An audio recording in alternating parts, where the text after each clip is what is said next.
बात उस समय की है जब मेरी पत्नी से थोड़ी अनबन चल रही थी, तो हमारे बीच शायद 20-25 दिनों से कोई बातचीत नहीं हुई थी। मुझे अपने रिश्तेदार के यहाँ मुंबई जाना पड़ा। मैं सरकारी बस में जाने का फ़ैसला किया। मैं रात की 10 बजे की गाड़ी से निकला। बस की सबसे पिछली सीट की खिड़की का कांच टूटा हुआ था। सर्दी के कारण कोई उधर बैठना नहीं चाहता था। गाड़ी पूरी भर गई थी। अब मैं अपने आप को कोसने लगा कि प्राइवेट गाड़ी से जाता तो अच्छा होता। आते वक्त मैं कोई कंबल या शॉल भी नहीं लिया था। मेरे बगल में एक बुढ़ा बैठ गया था। बस निकल पड़ी थी। खिड़की के टूटे हुए कांच से जोरों की हवा अंदर आ रही थी। बूढ़े ने अपना कंबल निकाल लिया। मैं तो ठंड से मरा जा रहा था। गाड़ी स्टॉपेज पर रुकी तो लोग उतरे। उनकी जगह जो लोग खड़े थे वह लपक कर बैठ गए। मैं फिर अपनी जगह फंस गया। मेरे बाजू वाले बूढ़े भी आगे चले गए थे। बस फिर चलने लगी थी। आगे 1 घंटे के बाद बस एक ढाबे पर रुक गई और मैं भी नीचे उतरा। मेरी खाना खाने की इच्छा नहीं थी, बस टहल रहा था। पास में ही एक किराने की दुकान थी। वहाँ पर मेरी नज़र सिगरेट पर पड़ी। उसे देखकर मेरे मन में हलचल होने लगी और मैंने 2-3 पैकेट सिगरेट खरीदे। दुकानदार मुझसे कहने लगा, क्या साहब अकेले सफ़र कर रहे हो? मैंने हाँ में जवाब दिया। उसने कहा, आज आपका नसीब अच्छा नहीं है। जो 2 लड़कियां आती है आज वह भी नहीं आई है, नहीं तो 500 रुपये में काम बन जाता।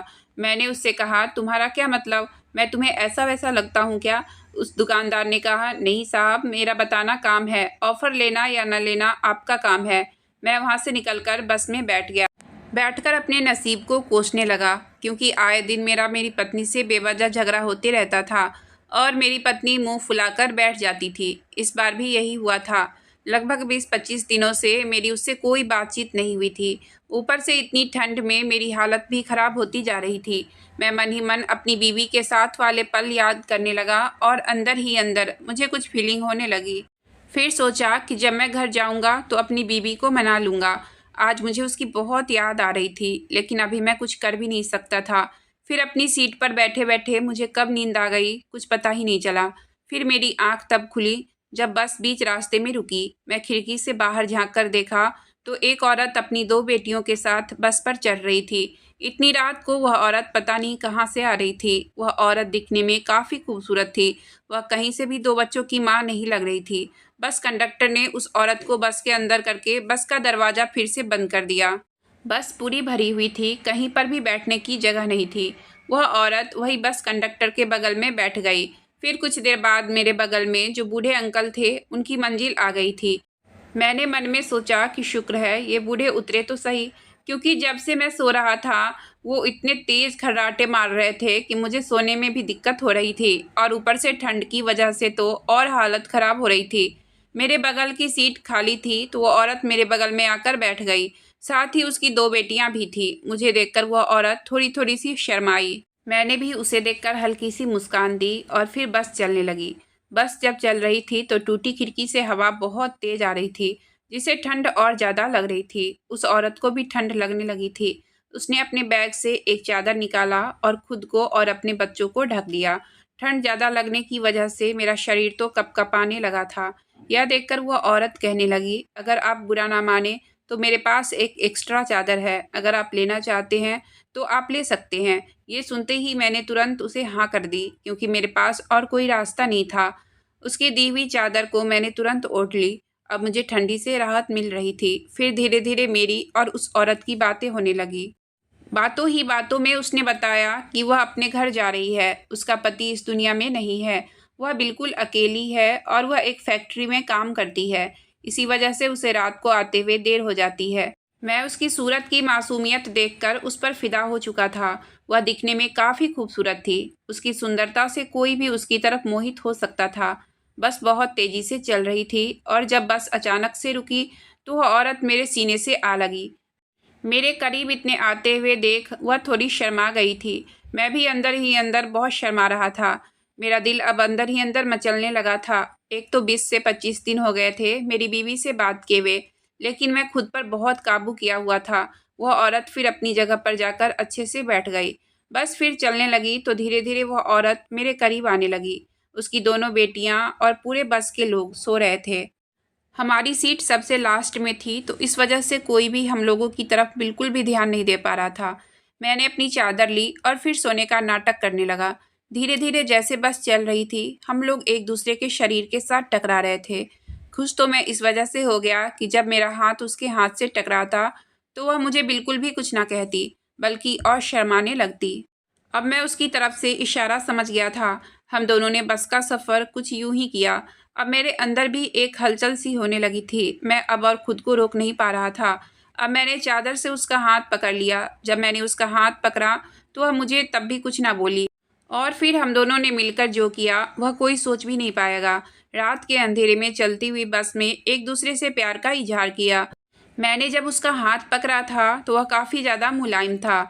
वह औरत बहुत ही ज़्यादा हसीन थी। जब गले लगी तो उससे बेइंतहा खुशबू आ रही थी, जो मुझे उसकी तरफ और ज़्यादा खींच रही थी। मैं खुद पर काबू नहीं कर पा रहा था और मैं भी चाहता था कि मैं बेकाबू हो जाऊं। उस वक्त मुझे अपनी बीवी की बिल्कुल भी याद नहीं आ रही थी। अब मैं उस वक्त बस उन्हीं पलों को गुजारना चाहता था। फिर वह औरत मुझे कहने लगी कि वह अभी कुछ देर बाद बस से उतर जाएगी, क्योंकि उसकी मंजिल आने वाली है। यह सुनकर मैं बहुत उदास हो गया, लेकिन उसने मुझे कहा कि आप चिंता मत करो, आप भी चाहें तो मेरे साथ मेरे घर चल सकते हो। मैंने उससे कहा, यह कैसे हो सकता है? उसने कहा, क्यों नहीं हो सकता है? मेरे घर में सिर्फ मेरी माँ रहती है और वह अभी इस वक्त सो रही होगी। किसी को कुछ भी पता नहीं चलेगा। हमें एक दूसरे से कोई जुदा भी नहीं कर पाएगा। अब उसके मुंह से प्यार का शब्द सुनकर मैं तो बस खिल उठा था। मैं तो कैसे भी करके अब सब कुछ करना चाहता था, क्योंकि एक तो वह बहुत ही हसीन और खूबसूरत थी और उसके जिस्म से इतनी बेइंतहा खुशबू थी, जो मुझे उसकी तरफ खींचती ही जा रही थी। मुझे खुद पर काबू ना रहा और मैंने भी उसे कह दिया कि मैं भी उसके साथ बस से उतर जाऊंगा। अब मैं भी यह सब चाहता था जो वह चाहती थी। जब हम बस से उतरे तब वह मुझे अपने साथ एक घनी सी जंगल में ले गई। मुझे लगा कि शायद यही सब चाहती है। मैं तो अंदर ही अंदर बहुत खुश था। मुझे पता नहीं क्या हुआ कि वह जैसा जैसा कहती गई, मैं उसके साथ वैसा वैसा ही करता गया और उसके साथ उसी रास्ते पर चल पड़ा, जहाँ खूब घना अंधेरा था और आसपास बिल्कुल जंगल था। उस जंगल के बीचों बीच एक छोटी सी कुटिया बनी हुई थी। मुझे लगा कि शायद यही उसका घर है। अब मैं अंदर ही अंदर तड़पने लगा और वह भी मेरे साथ तड़प रही थी। जब हम दोनों उस कुटिया के अंदर गए तो अंदर का मंजर देखकर तो मैं चौंक उठा था। उसने अपने दोनों बेटियों को एक रूम में सुला दिया और दूसरे रूम में मुझे अपने साथ ले आई। उस रूम में एक बहुत ही मुलायम और गद्देदार बिस्तर लगा हुआ था। मैं जैसे ही उस बिस्तर पर पड़ा, वह मेरे करीब आने लगी और करीब आते ही उसने मेरी शर्ट का बटन खोलना शुरू कर दिया और फिर मेरे साथ वह सब किया जो मैं करना चाहता था। उसके बाद मेरे पीछे 4 हट्टे-कट्टे आदमी मेरे सामने आ गए। उन सबको देखकर मैं तो चौंक उठा था। मैं जब उस औरत से पूछा कि यह आदमी कौन है, तो वह मुस्कुराने लगी और इतनी तेज़ हँसने लगी जैसे कि वह कोई शैतान हो। अब मुझे समझ में नहीं आ रहा था कि आखिर मैं क्या करूँ? यह मेरे साथ क्या हो रहा था? वह लोग इतना मुस्कुरा भी क्यों रहे थे?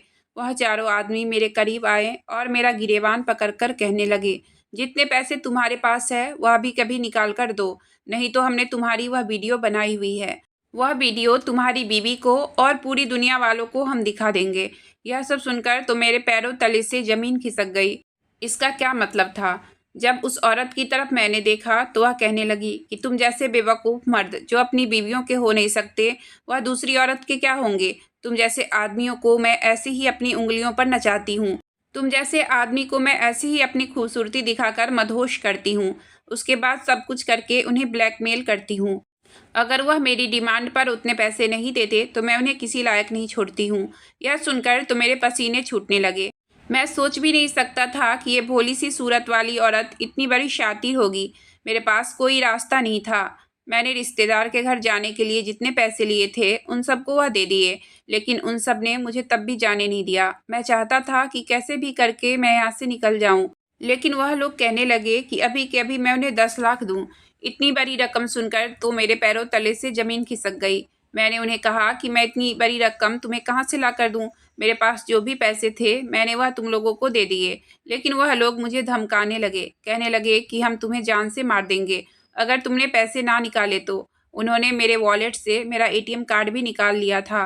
वह लोग कहने लगे कि हम तुम्हारे साथ जंगल से बाहर चलेंगे और शहर में एटीएम मशीन पर जाकर तुम हमें पैसे निकाल कर दो। उसके बाद तुम अपने रास्ते निकल जाओ और हम अपने रास्ते निकल जाएंगे।